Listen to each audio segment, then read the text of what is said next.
साल 1857 में north pole पर एक जहाज बर्फ में फंस जाता है। कैप्टन एंडरसन और उसकी टीम को दूर आग दिखती है। जब वे इन्वेस्टिगेट करने जाते हैं तो उन्हें खून से भरी बर्फ पर एक घायल आदमी मिलता है, विक्टर। तभी एक भयानक क्रीचर अपीयर करता है। क्रू गोलियां चलाता है लेकिन कोई असर नहीं होता। क्रीचर सबको आसानी से गिरा देता है और विक्टर को मांगता है। एंडरसन शॉटगन से फायर करता है और क्रीचर पानी में गिर जाता है लेकिन मरता नहीं। डॉक्टर विक्टर के घावों का इलाज करता है। विक्टर वार्निंग देता है कि क्रीचर इमॉर्टल है और वापस आएगा। फिर वह अपनी कहानी शुरू करता है।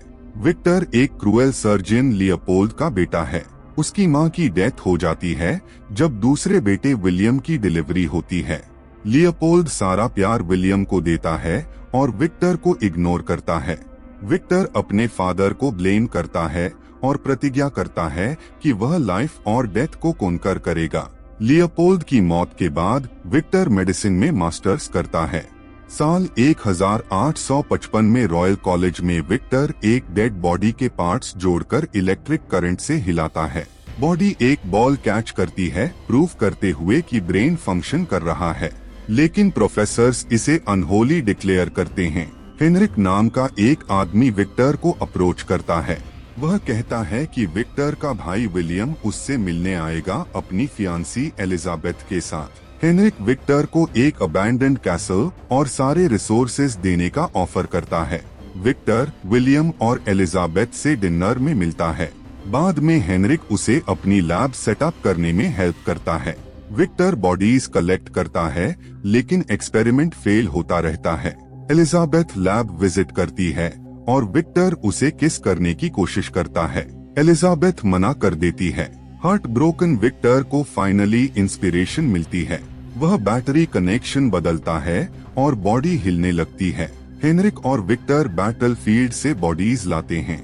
विक्टर परफेक्ट क्रीचर बनाता है। एक रात हेनरिक रिवील करता है कि उसे कैंसर है और वह चाहता है कि उसका ब्रेन क्रीचर में ट्रांसप्लांट हो जाए। विक्टर रिफ्यूज करता है। स्ट्रगल में हेनरिक टावर शाफ्ट से गिरकर मर जाता है। विक्टर जल्दी से मशीन सेटअप करता है। लाइटनिंग स्ट्राइक होती है लेकिन क्रीचर का कोई पल्स नहीं है। अगली सुबह विक्टर शॉक्ड रह जाता है। क्रीचर जिंदा है और उसके सामने खड़ा है। विक्टर उसे टनल में चेन्स से बांध देता है और सिखाने की कोशिश करता है। हफ्तों बाद विलियम और एलिजाबेथ विजिट करते हैं। एलिजाबेथ क्रीचर से मिल जाती है और उसे सिखाने की कोशिश करती है। क्रीचर धीरे धीरे बोलना सीखता है। विक्टर फ्रस्ट्रेटेड होकर क्रीचर को मारता है। क्रीचर रोर करता है और पोकर बेंड कर देता है। अगली सुबह विक्टर विलियम को बताता है कि हेनरिक की डेथ क्रीचर ने की है। विक्टर विलियम और एलिजाबेथ को भेज देता है। विक्टर पूरी लैब में गैसोलीन डालता है। क्रीचर दोनों के नाम बोल देता है लेकिन विक्टर फिर भी आग लगा देता है। एक्सप्लोजन में विक्टर की लेग खराब हो जाती है। क्रीचर चेन्स तोड़कर ओशन में गिर जाता है। बाद में वह शोर पर वेक अप करता है और फॉरेस्ट में चला जाता है। हंटर्स उसे शूट करते हैं लेकिन वह मरता नहीं। क्रीचर एक फार्म में एक ब्लाइंड ओल्ड मैन और एक लड़की को ऑब्जर्व करता है। वह उनसे पढ़ना सीखता है और सीक्रेटली उनकी हेल्प करता है। ओल्ड मैन उसे फ्रेंड मानता है। एक दिन वुल्व्स अटैक करते हैं। क्रीचर वुल्व्स को मार देता है और ओल्ड मैन को बचाता है लेकिन ओल्ड मैन के वुंड्स गहरे हैं। ओल्ड मैन डाइंग ब्रेथ में उसे फ्रेंड कहता है। हंटर्स वापस आते हैं और सोचते हैं कि क्रीचर ने ओल्ड मैन को मारा। वे उसे शूट करते हैं। कुछ घंटों बाद क्रीचर के वुंड्स हील हो जाते हैं। वह समझ जाता है कि वह इमॉर्टल है।